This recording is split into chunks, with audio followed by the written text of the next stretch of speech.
आणि आता आपण जाणार आहोत पुण्यात। या ठिकाणून रोहन कदम आमचे सहकारी आमच्यासोबत जोडले गेले आहे। रोहन, पुण्यात सुरुवात झालेली आहे मिरवणुकांना, मानाचे गणपती निघालेले आहेत। तुम्ही आता कुठे आहात आणि कसा उत्साह दिसून येतोय?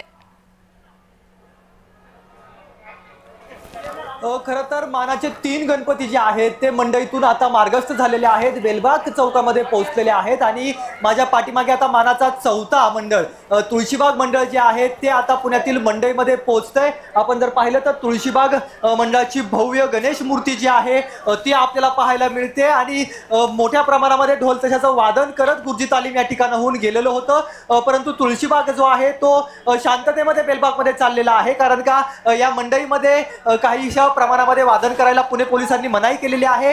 परंतु गुरुजी तालीमने वादन केलं, परंतु तुळशीबाग जे आहे ते शांततेमध्ये आलेलं पाहायला मिळतं। तुळशीबाग मंडळाकडून शांततेमध्ये मंडईमध्ये आल्यानंतर ते पुढे बेलबाग चौकामध्ये जाऊन वादन करतील। आपण पाहतोय की ही भव्य दिव्य मूर्ती जी आहे ती तुळशीबाग मंडळाची आहे आणि आकर्षक देखावा, आकर्षक रथ जो आहे तो मानाचा 4था असणाऱ्या तुळशीबाग मंडळाचा पाहायला मिळतोय आणि खरं तर वृंदावन जे आहे ते त्यांनी देखाव्यामध्ये साकारलेलं होतं, त्यामुळे वृंदावनातली मोर देखील आपल्याला वरती जे आहेत ते पाहायला मिळतात। परंतु सगळ्यात महत्त्वाची बाब म्हणजे बेलबाग चौकामध्ये जाऊन वादन जे आहे ते करण्याचा नियम आहे आणि त्या दृष्टीने पावले टाकणं गरजेची होती, परंतु गुरुजी तालीम मंडळाने जे आहे ते वादन या ठिकाणी केल्यामुळे काहीसा गोंधळ या ठिकाणी पाहायला मिळाला। परंतु आता शंखनाद करत जे आहे ते तुळशीबाग मंडळ या ठिकाणी पोहोचलेला आहे।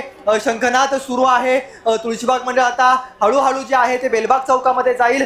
बेलबाग चौकामध्ये गेल्यानंतर तिथून पुढे जे आहे ते वादनाला सुरुवात होईल। मानाचे 3 गणपती जे आहेत ते आता लक्ष्मी रोडकडे मार्गस्थ झालेले आहेत। या तिन्ही गणपतींच्या माध्यमातून विविध ढोल ताशांची पथकं असतील, विविध पारंपरिक वाद्य असतील, या सगळ्याचं वादन जे आहे ते केलं जातं। या वादनाच्या माध्यमातून भाविकांना जे आहे किंवा पुण्याच्या बाहेरून येणारे पुणेकर असतील, या सगळ्यांना जे आहे तो आनंद या सगळ्यांच्या माध्यमातून दिला जातो आणि आपल्या लाडक्या बाप्पाला शेवटचा निरोप जो आहे तो अतिशय उत्साहामध्ये, जल्लोषामध्ये, आनंदामध्ये दिला जातोय आणि यातून जी नवचैतन्य निर्माण होते, ऊर्जा निर्माण होते, ती ऊर्जा घेऊन पुणेकर नागरिक आणि राज्यभरातून येणारे भाविक या ठिकाणाहून जाणार आहेत। पुण्यातील लक्ष्मी रस्त्यावरती सगळी पथकं जी आहेत ती आता उतरायला हळूहळू सुरुवात झालेली आहे। अगदी रोहन, उत्साह पाहायला मिळतोय। हा तुळशीबागेचा गणपती बाप्पा किती वेळ झाले उत्सव मंडपातून बाहेर पडलेला आहे आणि साधारणतः किती वेळ लागू शकतो बेलबाग पर्यंत पोहोचण्यासाठी? साधारणतः तासाभरापूर्वी तुळशीबागेतून निघाला, तिथून वादन करत आणि त्यांच्या पाठपुढे जे आहे ते एक छोटी मूर्ती तुळशीबाग मंडळाची असते आणि ती आताच नुकतीच इथून गेलेली आहे आणि आता ही मोठी मूर्ती जी आहे ती तुळशीबाग मंडळाची आता बेलबाग चौकाकडे निघालेला आहे। तर आपण दुसरीकडे पाहिलं तर वादन केलं जातंय, शंखनाद जो आहे तो केला जातोय। शंखनादाच्या माध्यमातून ह्या सगळ्यांना जे आहे ती मिरवणुकीला सुरुवात करायचं आहे। शंखनाद या ठिकाणी घुमताना आपल्याला पाहायला मिळतोय आणि या शंखनादाचा गजर जो आहे तो सध्याच्या घडीला आपण पाहतोय आणि याच्या माध्यमातून पुणेकरांना एक आनंद देण्यासाठी, पुणेकरांना या आपल्या लाडक्या बाप्पाची मिरवणुकीमध्ये सहभागी होण्यासाठी मोठी ऊर्जा जी आहे ती मिळत असते। आणि आपण देखील आता लक्ष्मी रोडवरून आढावा घेतला, त्यावेळेस देखील पाहिलं की लक्ष्मी रोडवरती मोठ्या प्रमाणामध्ये ढोल ताशांची सगळी पथकं जी आहेत ती तयार आहेत। त्यांच्या माध्यमातून लाडक्या बाप्पाला निरोप दिला जातोय आणि लाडक्या बाप्पाला हा निरोप देत असताना ढोल ताशाचं वादन असेल, आपली पारंपरिक, आपली सांस्कृतिक वादनं असतील,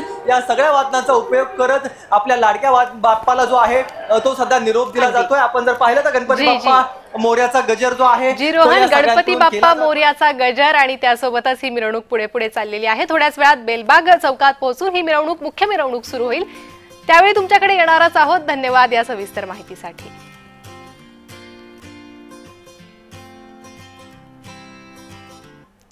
जाऊयात मानाच्या पहिल्या गणपतीकडे।